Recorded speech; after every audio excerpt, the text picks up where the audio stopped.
pelaksanaan tugas mikrobiologi pangan tentang produk pangan fermentasi. Terima kasih banyak Mas David. Perkenalkan, saya Ayu Puspitani dari Hadis dari jurusan Biologi UB angkatan 2017. Di sini saya hendak melaksanakan tugas mikrobiologi pangan yang dilaksanakan pada semester ini. Terima kasih saya sampaikan telah diizinkan untuk mencari tahu bagaimana pengolahan pangan fermentasi di sini. Nah, menariknya teman-teman, di sini keju fermentasi, mereknya Cizu. Ya. Nah, Cizu ini menurut ownernya itu tanpa proses fermentasi. Nah, itu bagaimana ya? Simak selanjutnya bersama Mas David. Ya. Iya, halo, saya David. Saya ownernya Cizu, keju mozzarella. Mas David, kalau boleh tahu, Mas David ini dulunya alumni dari mana ya? Kalau saya googling nih, kok dari satu alma mater juga teman-teman kita. Saya alumni Universitas Brawijaya, jurusan Teknologi Hasil Pertanian, Fakultas Teknologi Pertanian. Saya masuk tahun 2005, lulus tahun 2011. Jadi 6 tahun saya kuliah, setahun lagi saya DO. Tapi keren ya teman-teman. Nama Mas David THP, jurusan ITB. Ya. ITB. Nah, kalau ini perintisan dari usaha Cizu ini dimulai sejak kapan, Mas? Apakah boleh diceritakan bagaimana sejarahnya? Iya. Dulu saya memulai usaha ini tahun 2017. Dulu lokasi saya tidak di sini, tidak di Pondok Pesantren sini, tapi di rumah saya, di rumah orang tua saya, dengan skala yang kecil. Waktu itu hanya produksi sehari sekitar 30 kilo keju. Itu pun nggak tiap hari, paling seminggu sekali, seminggu 2 kali aja. Nah, lama-kelamaan karena sudah berkembang dengan kapasitas produksi yang meningkat, saat ini adalah 190 kilo per hari. Makanya lokasinya dipindah di sini karena di sini ada fasilitas yang sudah siap untuk kita tempati. Ini kita relokasi mesin-mesin kita ke tempat yang baru di sini di Pondok Baru Mafiro. Alasan saya milih keju mozzarella ya karena itu adalah bidang yang saya tekuni waktu masih kuliah dulu. Saya dulu skripsi saya adalah keju mozzarella. Dari yang semula 30 kilo. Skripsi saya adalah keju mozzarella. Dari yang semula 30 kilo, kemudian sampai sekarang 190 kilo per hari dan hampir tiap hari kita produksi. Nah, itu bagaimana untuk proses produksinya itu, Pak? Dan yang termasuk konten menarik kali ini yaitu keju tapi tanpa fermentasi. Yeah. Nah, itu bagaimana ceritanya, Pak? Jadi gini, secara konvensional keju itu prosesnya ada tahapan fermentasi. Tujuan fermentasi itu adalah menurunkan pH dari bahan susu. pH diturunkan itu tujuannya untuk optimasi kerja enzim saat proses koagulasi susu. Jadi susu yang bentuknya cair jadi padat itu karena ada proses koagulasi. Koagulasi itu sistemnya adalah enzimatis, jadi bukan dari fermentasi. Nah, fermentasi sendiri itu tujuannya yaitu tadi untuk optimasi kerja enzim saja. Nah, di tempat saya proses penurunan pH tidak melalui proses fermentasi, dilakukan dengan cara penambahan bahan pengasam. Penambahan bahan pengasam sehingga pH-nya turun tanpa harus menunggu proses fermentasi. Prosesnya lebih cepat, pH-nya lebih stabil. Itu keunggulannya. Kekurangannya nanti di segi cita rasa. Jadi karena ada proses fermentasi itu biasanya ada flavor yang dihasilkan dari hasil fermentasi bakteri itu. Nah, di kita kekurangannya di situ, kelebihannya ada tadi. Prosesnya lebih cepat, biayanya lebih murah, pH-nya lebih stabil. Kalau boleh tahu zat pengasam pengganti dari proses fermentasinya? Asam sitrat. pengawasan substrat ini. Tapi kalau enzim Rennet pun kita pakai juga yang jenis mikrobial. Jadi Rennet itu ada, enzim Rennet itu ada dua tipe, ada yang mikrobial, ada yang hewani. Jadi kalau mikrobial itu substratnya dari tanaman, dari nabati. Kalau yang hewani itu diambil dari jeroannya mamalia. Kalau yang nabati itu diambil dari mana? Hasil fermentasi bakteri Mucormidae. Mucormidae. Substratnya jenis-jenis selulus seperti sekam, jenis-jenis kayu kayak gitu. Nah ini untuk awalannya sendiri, kan ini menurut saya unik dibanding yang lain. Ini Kak Davin ini tiba-tiba terpikirkan untuk membuat keju tapi tanpa fermentasi itu hal apa ya bikin menarik dari Kak Davin? Ya, jadi kalau sebenarnya ini adalah strategi saja, strategi bisnis. Jadi kalau saya mau memulai bisnis, kemudian bersaing secara head to head dengan produk-produk yang sudah terkenal, karena produk yang terkenal itu biasanya pakai fermentasi. Nah, kalau head to head saya nggak berani. Kenapa? Karena ya persaingannya udah melawan raksasa. Tapi kalau saya bikin produk yang baru dengan metode yang belum banyak dipakai, kemudian kita tawarkan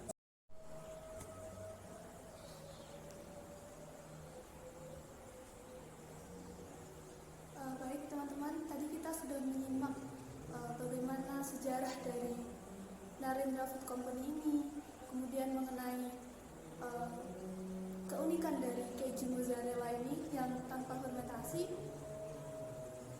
dan juga beberapa tips pemasarannya.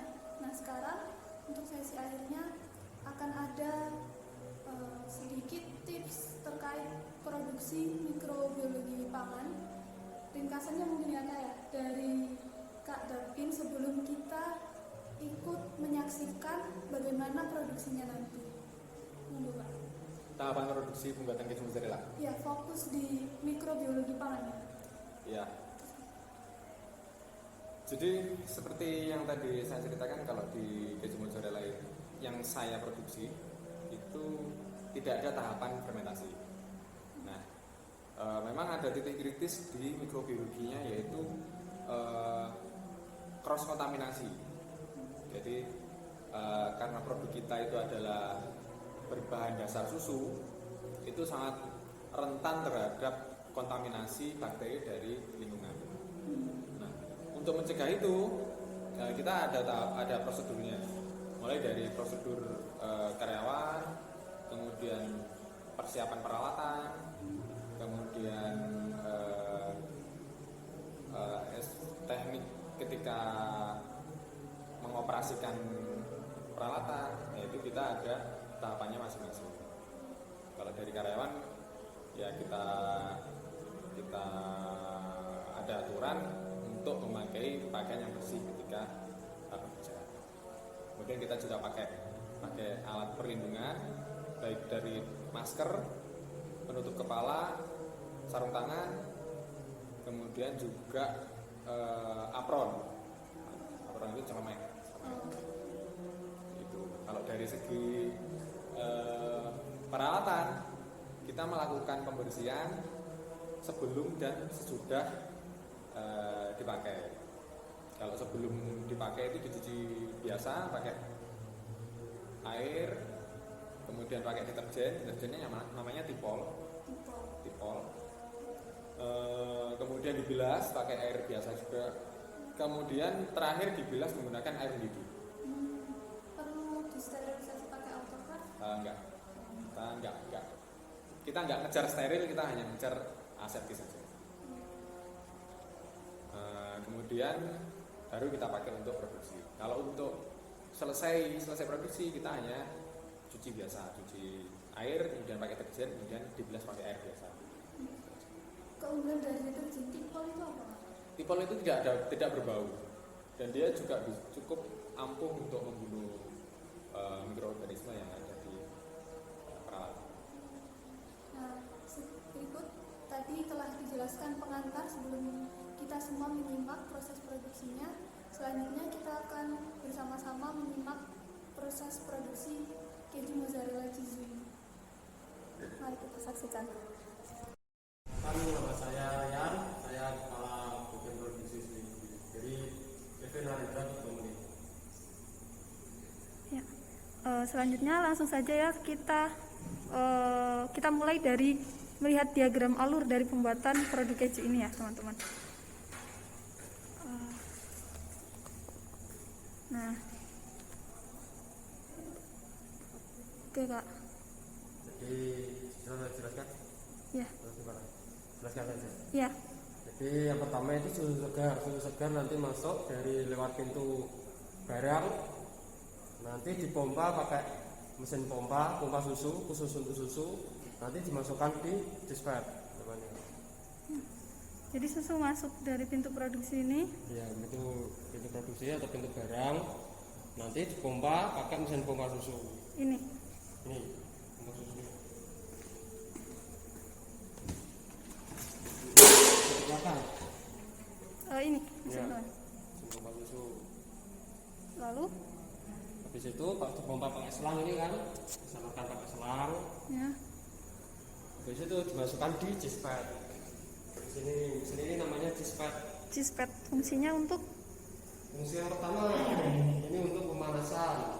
ya. Pemanasan dia sampai suhu 30 derajat. Yang kedua untuk proses koagulasi atau proses penggumpalan.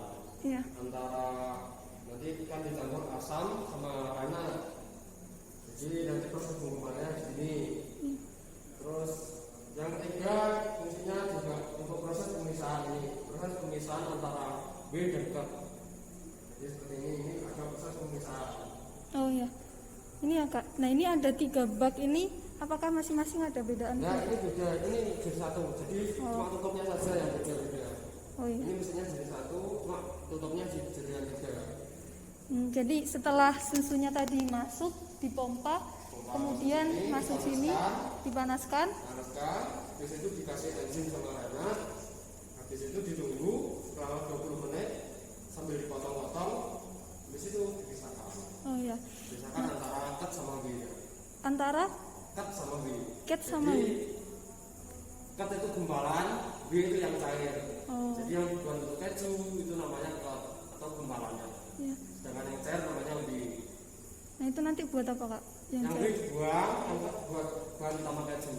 Oh, Keju. dibuang. Iya, buang. Belum ada pemanfaatan untuk Belum. diri sendiri ya. Jadi sebenarnya kalau kandungan proteinnya masih tinggi, cuma belum ada proses selanjutnya itu belum. Wah ini menarik juga teman-teman buat ide penelitian ya. Nah untuk selanjutnya kak, nah tadi kan di sini dikoagulasi ya setelah dipanaskan. Nah itu tadi kami dijelaskan oleh Kak Davin kalau ternyata keunikan dari cheese mozzarella ini adalah prosesnya itu tanpa fermentasi. Nah kemudian pada saat penambahan enzim tadi juga itu ditambahkan dengan asam sitrat. Nah itu enzim. Nah itu enzimnya enzim apa? Kalau di sini enzimnya pakai enzim nabati. Jadi untuk membuang keraguan yang haram. Jadi kalau nabati kan pasti halal. Kalau hewani kan belum tentu dari hewan yang halal. Ya. Jadi kita pakainya enzim nabati biar menjamin kehalalannya. Kalau boleh tahu nabatinya ini dari mana ya? Kalau sini enzimnya dari Denmark, impor ya. Oh impor Impor dari Denmark. dari Denmark. Tapi itu kandungannya semua nabati. Memang agak mahal, cuma dia nabati. Oke kak, lanjut setelah dari proses ini. Nah ini teman-teman kita lihat di sini dipisahkan antara bagian padatan dan cairannya bermuara di sini ya kak ya. Ya. Nah ini nanti bagian padatannya yang selanjutnya akan jadi keju dan bagian cairnya dibuang. Nah ini sanitasinya seperti ini.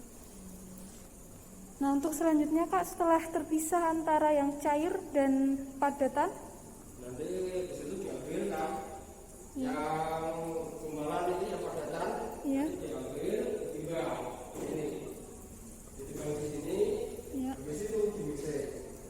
di mixing. Kenapa harus ditimbang? Karena untuk jadi biar garam bumbunya itu tidak campur merata, jadi kandungannya itu tidak campur merata.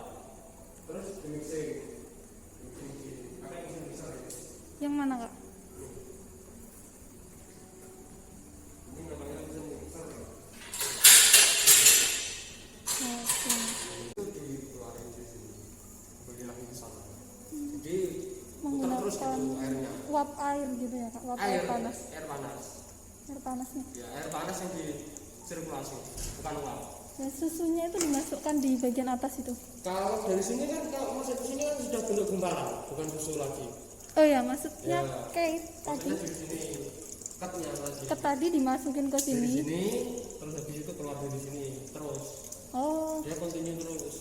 jadi pada saat produksi keju nanti susunya teman-teman setelah di mixer tadi, di alat mixer tadi dimasukkan ke dalam sini, Ya, kemudian nanti akan keluar ke sini. bukan susu, sudah gumpalan. Gumpalan. Bentuknya seperti ini. Gumpalan seperti ini. Nah, Bentuknya sudah menggumpal seperti ini. Kayak tahu. oh ya, seperti tahu susu ya Kak ya. Iya. Seperti ini Bentuknya teman-teman. harus seperti tahu. Cuma dia lebih keras. Ini terus dicek. Dari sini Ya, kan sudah matang, berarti taruh sini lagi, ditimbang, kemas, dikemas di packaging. packing, nanti timbang 1 kilo sama 250 gram. Ya. Tuh, di situ dibekukan. Dan dimasak. Habis itu terus dibekukan, udah kita aja ya Kak ya. Ini Nah, mesin besar, freezer. kemas. berapa derajat ini Kak dibekukannya? Kalau freezer ini sekitar minus 20. Oh, minus 20 ya. Ya, minus 20. Nah, kalau untuk kan ini tanpa penambah misal natrium benzo atau pengawet lainnya, nah itu kira-kira tahan berapa lama ya Kak produk keju Kalau ini? di suhu ruang Ya. itu sekitar 1 hari. 1 hari? Ya, suhu ruang 1 hari. Kalau suhu kulkas itu 7 hari. Kalau freezer itu 6 bulan. 6 bulan di freezer. 6 bulan. 6 bulan di suhu freezer. Itu belum dibuka packingnya. Kalau sudah dibuka, artinya lebih cepat lagi. Kan di sini packingnya itu di vacuum sealer. Vacuum Diberikan sealer. udara, Ya. jadi kemasannya itu tanpa udara di dalamnya. Ya. Oh, Tanpa pengawetnya cuma itu saja di packingnya yang bagus. oke Kak. Nah, tadi kita sudah menyimak bagaimana proses produksi dari Chizu Narendra Food Company ini. Nah, susu yang telah datang, susu bahannya itu masuk dari pintu produksi ini, kemudian dipompa pakai mesin pompa ini selama berapa lama Kak? Ya, sampai selesai sampai habis. Sekitar 10 menit. Nah, tujuan ngepompa ini apa sebenarnya? Pompa ini kan dari kan susu datang itu kan lewat pakai kendaraan tangki. Iya. Jadi kalau di lewat selang langsung dia kan kurang ada tekanan. Iya. Jadi kalau mesin pompa itu dorong Oh. biar habis semua gitu. Jadi biar bisa jalan di pipa. Iya, susunya itu biar bisa jalan. Kalau nggak pakai pompa kan dia kan nggak bisa lah, nggak habis. Oh iya. Jadi habis dipompa terus diselang, kemudian dimasukkan sini alat ini. Nah, alat ini gunanya adalah untuk koagulasi sama sistem enzimatisnya teman-teman. Di sini kunci dari pembuatan produk keju ini. Jadi ditambah dengan enzim rennet yang merupakan dipilih dari jenis nabati yang impor dari Denmark ya Kak. Kemudian ditambah dengan asam sitrat yang fungsinya adalah menurunkan pH untuk optimasi kerja enzim sendiri. Dan ini merupakan sisi unik dari keju mozzarella Cizuna Renda Food Company ini yang tanpa difermentasi. Nah, dan di sini berapa lama, Kak? Di sini sekitar proses ini sekitar 2 jam di sini. Sini saja ini prosesnya 2 jam. Nah, proses koagulasi ini selama 2 jam untuk Bukan, proses koagulasi selama 20 menit. 20 menit. 20 menit. Jadi Ini proses koagulasi 20 menit, habis itu dipotong lagi, habis itu ditunggu dulu, tunggu lagi. nah, untuk ukuran ini berapa mili, Kak? Maksudnya daya tampung susunya berapa mili? Daya tampungnya ini 1.500 liter. Nah, setiap 1.500 liter setelah dipompa tadi ditaruh sini pada suhu Ada suhu 30 derajat 30 derajat selama 2 jam selama 2 jam. untuk koagulasi tadi setelah ditambah enzim sama asam ya, Kak. Ya, Kemudian setelah itu ditaruh di mixing. mixing di alat ini, teman-teman. Di mixing ini ditambah dengan garam untuk penambahan cita rasa. Nah, setelah di mixing selama berapa, Kak, mixingnya? Mixingnya sekitar 15 menit. Sekitar 15 menit itu Itu dimasukkan di dispenser. kemudian dimasukkan ke alat ini untuk proses pematangan dari keju sendiri. Nah, setelah dari sini teksturnya sudah sesuai dan ini merupakan alat kunci agar keju mozzarella punya tekstur yang molor ya, Kak, apa Iya, istilahnya? yang Yang bisa itu.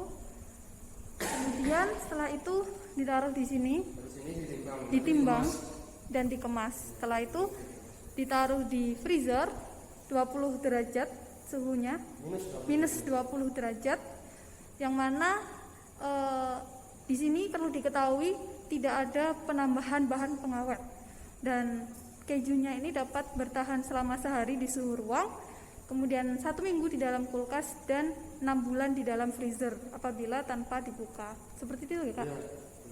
Nah, terima kasih banyak, Kak. Proses produksi ini telah dapat kami pahami. Lalu untuk komposisinya itu tadi kan belum sempat kami bahas ya. Nah, kalau komposisinya tadi 150 ini menyesuaikan dengan ini. Komposisinya ini kan kapasitas 1.500. Ya, 100.500. Tapi kalau ini pembuatan ini 1.300. 1.300 1.300 kali produksi. agar tidak Kenapa tidak 1.500? Nanti waktu proses pengadukan, ya, waktu proses mungkin nanti kan harus diaduk, harus sampai rata. Nanti kalau 1.500 dia tumpah. oh ya. Jadi jaga-jaga 1.300 biar nggak tumpah waktu pengadukan. Kalau untuk rasio dari enzim, sitrat dan garamnya tadi per 1.300 ml susu 1.300 itu 1 kilo. 1 kilo asam sitrat. 1 kilo asam sitrat, enzim renin 20 gram. renatnya 20 gram dan garamnya Kalau garamnya sih sebenarnya sesuai pasar. tergantung pesanan ya, Kak ya. Oke. Nah, tadi juga sempat dibahas oleh Kak Dapin bahwa sekarang saat ini sudah mencapai proses produksinya ini 190 kg per hari. Ya, jadinya itu kalau susu 1.300 liter jadinya keju itu sekitar 190 kilo. Oh, jadi dari bahan mula 1.300 mili susu itu, Liter. oh ya 1.300 liter Ya. bisa menghasilkan 190 kg keju. Segini ya, Kak ya. Jadi dalam sehari ini bisa memproduksi 190 kg sekali jalan, sekali produksi. Nah, untuk jadwal dari produksi di sini itu bagaimana, Kak? Apakah setiap hari atau Biasanya setiap hari, kalau kira-kira ini ya 1 minggu 3 kali. oh, jadi tidak setiap hari gitu ya, Kak? Baik, Kak. Apakah Jadi kendala proses penyimpanan. Jadi kalau tiap hari produksi nanti untuk freezer penyimpanan kurang.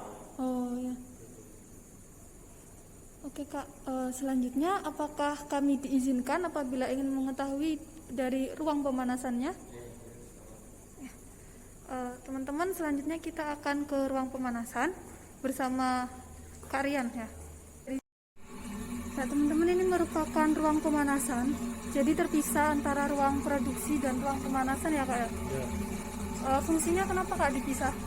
Karena kalau dicampur nanti di dalam produksi akan semakin pemanas, suhunya akan panas juga, jadi panasnya itu harus dipisah. Ntar kejunya jadi meleleh ya Kak ya? Ya sih ya, karena untuk karyawan kurang nyaman saja sih, karena akan panas. Yang dipanci ini apa Kak, air? Kalau panci pemanas itu untuk sterilisasi, jadi alat yang sebelum dipakai, yang sebelum kontak dengan keju itu disterilisasi pakai air panas dulu. Oh, jadi pengganti kayak autoclave gitu ya Kak ya? Ya, jadi disterilisasi seperti peralatan anak kecil bayi selama Terus ini yang tabung ini. ya ada Ini untuk memanaskan api yang memanaskan air yang ada di. di dalamnya itu kan ada airnya, lalu ada pompa, itu pompa disirkulasi airnya, Oh, disirkulasi ke sana. ke alat-alat tadi ya Kak ya? Nah, terus ini kenapa tabung LPG-nya direndam dengan air Pak? Karena kalau tidak direndam air itu dia akan mengurangi tekanan dari gas tersebut. Ini memang harus direndam. Dan ini apakah setiap hari apinya akan dinyalakan seperti ini atau hanya saat proses Saat produksi produksi. saja? Oke, jadi saat sebelum produksi itu perlu di pemanasan dulu. Ya, proses pemanasan dulu, Selama- panaskan, nanti sirkulasi di display. Nah, itu selama berapa jam untuk pemanasannya? Agar alatnya itu siap. 1 jam. Sekitar 1 jam ya Kak? Kalau ini juga dipanaskan lagi untuk proses di stretcher.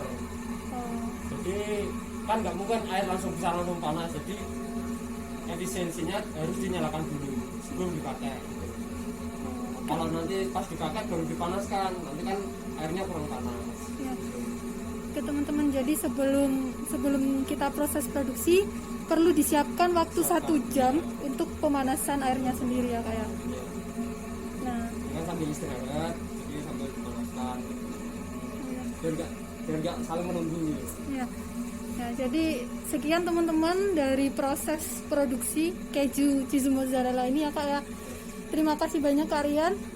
Nah, kebetulan juga ini tadi saat waktu istirahat ya. Jadi kita tidak bisa melihat bagaimana proses produksinya tadi ya Kak ya. Setidaknya kita telah bisa belajar gimana caranya produksi keju mozzarella ini. Terima kasih banyak Kak. Mohon maaf mengganggu waktu istirahatnya. Sekian teman-teman kunjungan ke Narendra Food Company terkait keju mozzarella dari Mas Davin sendiri. Terima kasih banyak Mas Davin. Sama-sama. Mungkin ada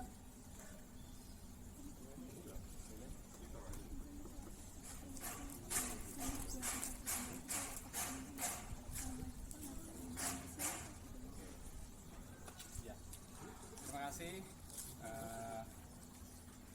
Pada kesempatan hari ini saya ingin mengucapkan banyak-banyak terima kasih kepada teman-teman semuanya. Bagi teman-teman yang ingin bergabung di kita, kami persilahkan. Barangkali ingin berminat menjadi reseller, silahkan. Ingin belajar lebih dalam tentang proses pembuatan keju, silahkan. Ingin penelitian di sini juga silahkan. Ingin magang di sini silahkan. Jadi saya sangat membuka kesempatan seluas-luasnya bagi teman-teman yang ingin bergabung di kita. Terima kasih. Mohon maaf sebesar-besarnya.